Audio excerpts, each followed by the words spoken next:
the game tonight at 8 Eastern, as just mentioned. LeBron James and the Cavs want to get it all done. Coming off a near flawless game where he had 0 turnovers. Kyrie Irving also looked healthy. James is 7-1 all time when leading 3-2 in his best-of-7 series. Meanwhile, the Bulls are expecting an extra lift tonight from Pau Gasol, who will play.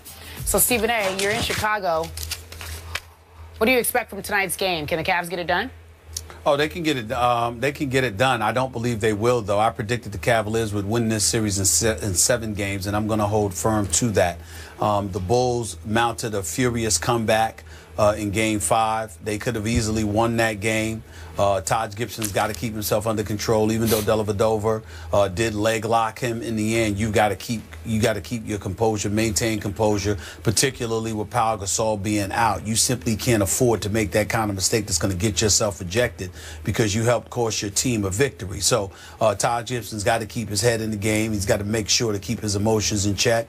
Derrick Rose has got to play better. Jimmy Butler showed up and scored 29 points. It was Derrick Rose that struggled. Kyrie Irving's got a right foot injury, a left knee injury, and he still outplayed Derrick Rose. That simply can't happen. Derrick Rose has to go into attack mode, get to the basket, make things happen, because that's when he's at his best. But having said all of that, I think what we saw in Game 5, as impressive as it was, I think it's something that the Cavaliers probably will save for Game 7 if things get a bit dicey, because they don't want to expend their energy and spend themselves before Game 7. And I think the Bulls will definitely be in it. They're not gonna go down easy. Joakim Noah is gonna rebound. He's gonna defend. Pau Gasol is scheduled to play tonight after missing the last 2 games. He's going to be in that lineup, which is going to help them as well, at least offensively.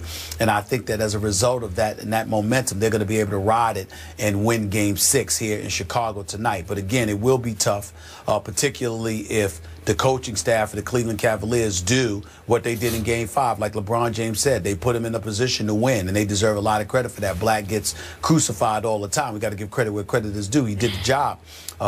He got them to make sure they rebounded more. They had 8 offensive rebounds in the second half of Game 5, and LeBron James played a lot in the post because Kyrie Irving was able to run up and down the floor and play that point guard spot, which positioned LeBron not to have on-ball responsibility so much as he had done in the previous 4 games. So he was able to take advantage of that and exploit the Bulls. If they do that in Game 6, it can get very, very interesting.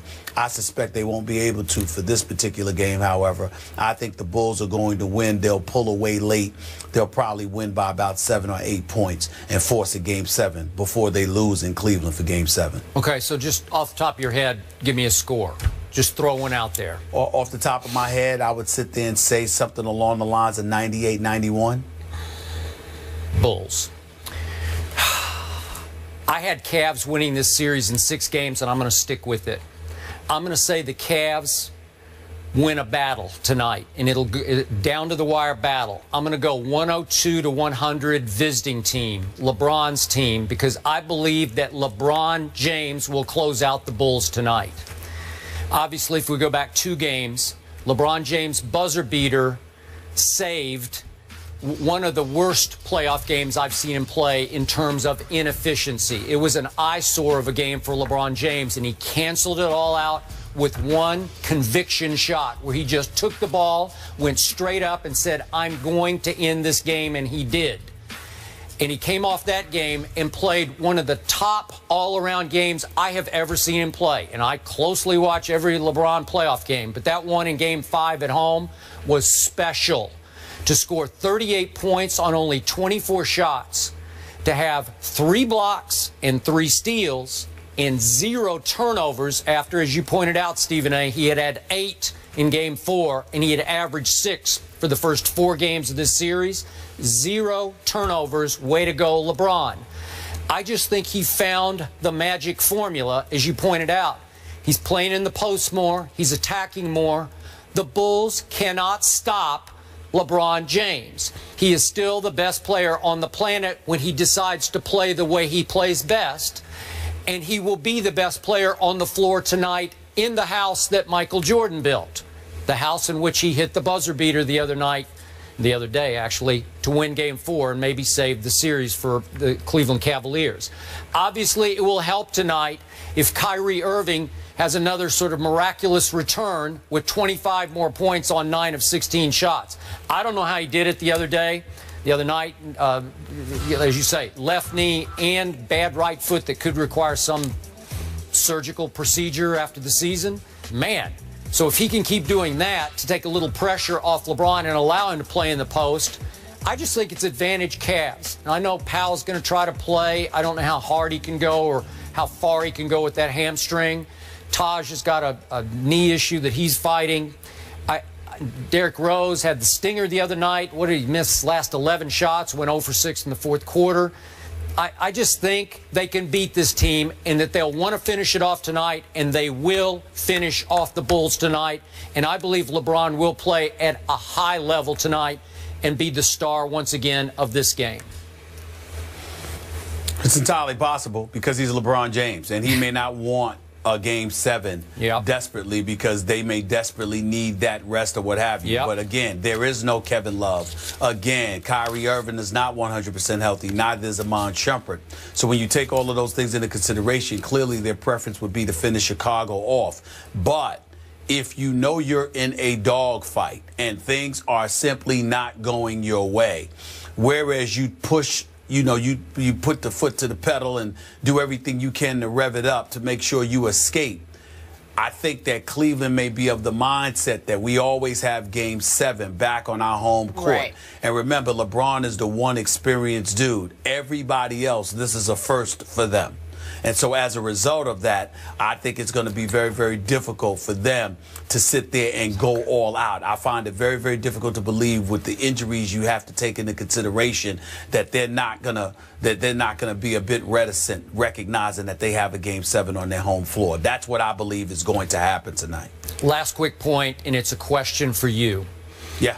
The X factor tonight is Bulls' resolve as it regards their lame duck, can I call him, head coach? I guess he's a lame duck. I keep reading that he's on his way out. So will they fight to the death, quote unquote, for Thibodeau?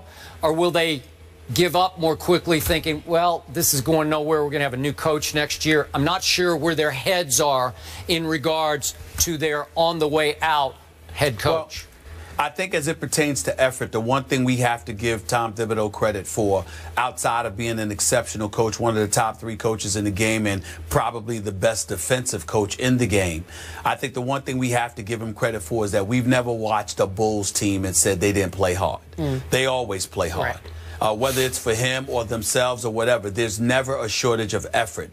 The problem with the Chicago Bulls is that Tom Thibodeau is not adroit offensively, you know, when it comes to coaching the offensive side of the ball, and it shows in their play because they have significant droughts. I mean, there are times when they go 6 minutes, 7 minutes, just without scoring a field goal. They really, really struggle. And that's their problem offensively. So to me, I don't think it's going to be a matter of effort. The effort will be there. I just think it's going to be a matter as to whether or not they're actually making shots. They usually don't make shots. That's their problem. And if he loses this series, he'll definitely be gone. If by some miracle they're able to advance to the Eastern Conference Finals, I'm told it's going to be very difficult for them to let him go, although they may elect to anyway. Well, that will be interesting. I am predicting he coaches his final game for the Bulls tonight. All right. Well, listen, LeBron James again 7-1 all time when he leads the series 3-2. So we'll see what happens. Skip thinks it'll be over tonight. It could go 7 though. John Wall, he's back, but didn't stop the Hawks from getting a last-second win. Al Horford with a game winner. We talk about that when we return. 6 seconds. Schroeder makes his move. The drive to the rim. It's blocked. Horford flies in. Horford lays it in. 1.9. Washington has no timeouts. Pierce gets it to Wall from midcourt. It's over. Atlanta takes game 5. Al Horford comes through. First take, every word great. Direct and produce verbs. Check out their wordplay. Good morning, everyone. One day closer to Friday, the weekend. It's Thursday. Kerry champion Skip Bayless, Bristol, Connecticut, where it's fairly cool. Feels good outside. Stephen A. Smith, he's in Chicago. Surprise, surprise. How are you? How's the Windy City? Good morning. How y'all doing? How's everything? We're good. How are you in Chicago? Oh, it's a disastrous. I was running out to catch a flight yesterday. I forgot my makeup. I forgot my clothes. I forgot everything. Trying to catch my flight. So, needless to say, I'm a bit shabby this morning. Y'all are going to have to forgive me. I would have never noticed. I would have never noticed. You look fine to us. You just look sensational. No, Kerry. Skip means it differently. He's saying he wouldn't have noticed because I look no differently as He got to the- imply I was being nice. That's what he's trying to do. I was actually being nice too. Okay, all right. They're done? Oh, they can get it. They can get it done. I don't believe they will, though. I predicted the Cavaliers would win this series in 7 games, and I'm going to hold firm to that. The Bulls mounted a furious comeback, maintain composure, particularly with Pau Gasol being out. You simply can't afford to make that kind of mistake that's going to get yourself ejected because you helped cost your team a victory. So Todd Gibson's got to keep his head in the game. The game tonight at 8 Eastern, as just mentioned, LeBron James and the Cavs want to get it all done. Coming off a near-flawless game where he had 0 turnovers. Kyrie Irving also looked healthy. James is 7-1 all-time when back in Game 5. They could have easily won that game. Todd Gibson's got to keep himself under control, even though Dellavedova did leg lock him. In the end, you got to keep your composure maintained. Leading 3-2 in its best-of-7 series. Meanwhile, the Bulls are expecting an extra lift tonight from Pau Gasol, who will play. So, Stephen A., you're in Chicago. What do you expect from tonight's game? Can the Cavs get